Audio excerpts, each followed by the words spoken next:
Gaetano Tuccillo, 29 anni, caporal maggiore dell'esercito, era alla sua terza missione in Afghanistan. A ottobre sarebbe dovuto rientrare in patria a Revine Lago, così da riabbracciare la moglie con la quale da poco più di un anno si era sposato. Questa mattina, durante uno spostamento di routine nei pressi del villaggio di Cagazza, 16 km ad ovest di Baccaua, a est del distretto di Farah, è rimasto vittima di un attentato.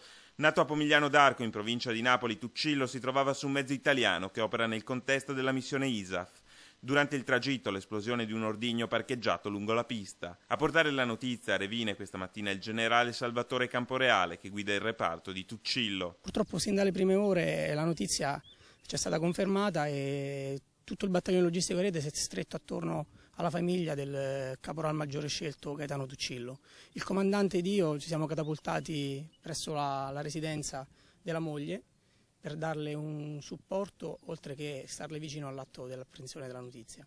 Fuori dalla casa della famiglia, dove la moglie Evelyn Varsi, infermiera all'ospedale di Vittorio Veneto, è rimasta sola, arrivano gli amici e i militari che amavano il collega. Gaetano Tuccillo era un ragazzo, oltre che un militare, di indubbie doti umane, morali, oltre che professionali.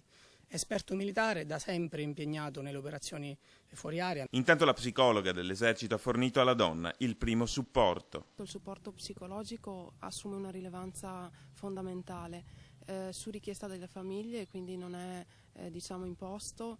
La Forza Armata mette a disposizione la figura degli psicologi per dare un primo pronto soccorso emotivo. Estremamente provata, Evelyn Varsi ha chiesto di non incontrare nessuno e si è limitata a ricevere la telefonata del capo dello Stato Giorgio Napolitano e del ministro della Difesa. E mentre la morte del 38° militare in Afghanistan, il secondo trevigiano dopo Giovanni Pezzulo, diventa materia di scontro per la politica, nelle prossime ore l'esercito si attiverà per il rimpatrio della salma.